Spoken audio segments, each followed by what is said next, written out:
Papa n'est pas mort, il est sous le sol, chuchota la petite fille. La police commença immédiatement à creuser point avant de plonger dans cette histoire glaçante. Dites-nous de quel pays ou de quelle partie du monde vous nous écoutez. Et si vous aimez ce type de contenu, n'oubliez pas d'appuyer sur le bouton d'abonnement. Tout a changé lors d'une audience de garde à cause d'un simple chuchotement. Une fillette de 6 ans tira doucement la manche d'un officier de police et dit calmement « Papa n'est pas mort. Il est sous le sol. » La salle se figea. Son père avait disparu depuis presque un an, déclaré mort. Mais ces mots, si calmes et confiants, figèrent tout le tribunal. La juge s'interrompit en plein milieu d'une phrase. Une tension immense envahit la pièce. Quelques heures plus tard, les enquêteurs creusaient le sol du salon d'une maison, uniquement à cause de l'affirmation bouleversante d'un enfant. Ce qu'ils ont découvert ensuite a choqué toute une nation. Parfois, les enfants remarquent des vérités que les adultes ignorent simplement. Veuillez rester avec nous jusqu'à la fin. Depuis la disparition de son père, la petite Léonie Dubois parlait très peu. Sa mère affirmait qu'il les avait abandonnés, qu'il était parti sans aucune explication. Mais quelque chose n'avait jamais semblé juste. Léonie restait souvent assise en silence, fixant le sol comme si elle pouvait voir à travers. Quand personne n'était là, elle chuchotait, ou dessinait des images étranges de leur maison, avec des ombres dissimulées sous le plancher. Ses grands-parents lui demandaient ses explications, mais elle restait silencieuse. Jusqu'à ce jour au tribunal. Sa mère demandait la garde complète et voulait officiellement clore le dossier de disparition. Mais lorsque la juge demanda s'il y avait autre chose à ajouter, Léonie prit la parole. « Papa n'est pas parti, dit-elle. Il est sous le sol dans l'endroit sombre où maman a mis les boîtes. » Les gens pensaient qu'elle était traumatisée. Qu'elle avait une imagination débordante. Mais un officier ne pouvait se défaire de l'impression que quelque chose n'allait pas. Le lendemain matin, les officiers revinrent à la résidence, cette fois avec un chien spécialisé dans la détection de restes humains. C'est à ce moment-là que tout commença à se défaire. Le chien aboya brusquement. Puis une deuxième fois. Avec une concentration totale, il se mit à tourner autour d'une zone très précise du sol du salon. Il gratta légèrement, renifla encore, puis s'assit, son signal d'alerte officiel. Les officiers se figèrent. Ils se regardèrent, sourcils levés, la tension palpable. Ce n'était pas une alerte aléatoire. Quelque chose se trouvait bien sous leurs pieds. La mère leva les yeux au ciel. « C'est absurde, dit-elle. Nous vivons ici depuis toujours. Il n'y a rien dessous, à part de l'isolation et de la terre. » Mais lorsqu'on lui demanda de quitter temporairement la maison pour des raisons de sécurité, son humeur changea, colère, puis anxiété évidente. Ils utilisèrent un radar à pénétration de sol, un outil high-tech souvent utilisé pour détecter les anomalies souterraines invisibles à l'œil nu. Les officiers balayèrent le sol du salon, les yeux rivés sur les images en direct. Au fur et à mesure que le radar passait, quelque chose d'étrange commença à apparaître sous la surface.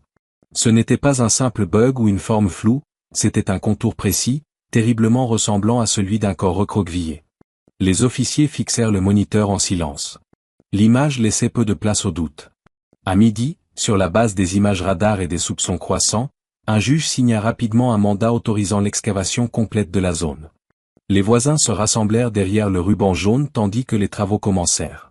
Les carreaux furent retirés. Puis la poussière de béton. Puis une bâche en plastique. Pendant ce temps, Léonie était chez sa grand-mère, mangeant des céréales et regardant des dessins animés, sans savoir ce qui se déroulait à quelques maisons de là. Puis vint la découverte. Des restes humains. Un corps partiellement enveloppé dans du plastique en décomposition, enterré sous des couches de terre et de béton. Ce qui glaça tout le monde, cependant, fut le badge de travail encore accroché à la chemise, le même badge de l'électricité de France, EDF, que portait Marc Dubois, le père de Léonie, chaque jour avant sa disparition. C'était indiscutable. C'était Marc Dubois.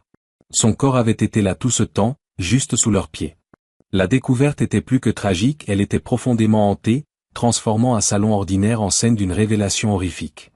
Une autopsie confirma que la cause du décès était un traumatisme crânien violent, provoqué par un coup porté avec une force importante. L'analyse médico-légale révéla également que le corps avait été dissimulé à la hâte peu après la blessure fatale. Le moment estimé du décès correspondait à environ 11 mois auparavant, presque exactement la date à laquelle Marc Dubois avait été signalé disparu. Ce n'était pas un accident. C'était un acte délibéré, un meurtre froid et calculé, destiné à rester enterré pour toujours. La mère, Camille Dubois, fut arrêtée le même jour, interceptée à la gare de Lyon, à Paris, alors qu'elle tentait de fuir sous une fausse identité.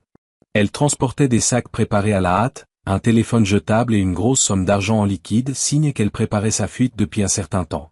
Malgré des heures d'interrogatoire, elle n'avoua jamais rien du tout. Mais la montagne de preuves contre elle était accablante et impossible à contester. Du sang sous le plancher racontait une partie de l'histoire. Un marteau manquant, probablement l'arme du crime, ne fut jamais retrouvé.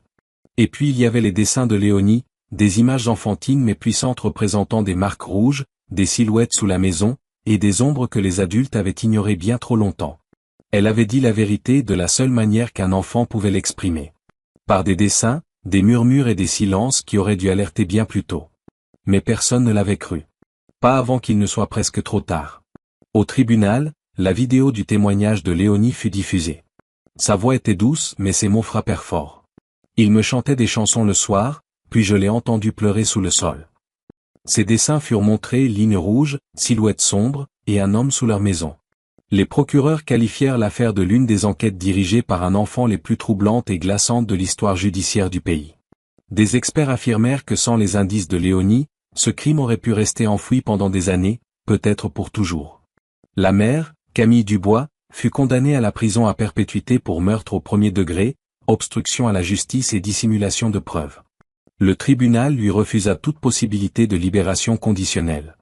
Aucun appel. Aucune clémence.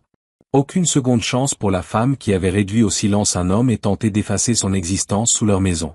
La juge déclara que le courage de Léonie était la seule raison pour laquelle la vérité avait éclaté.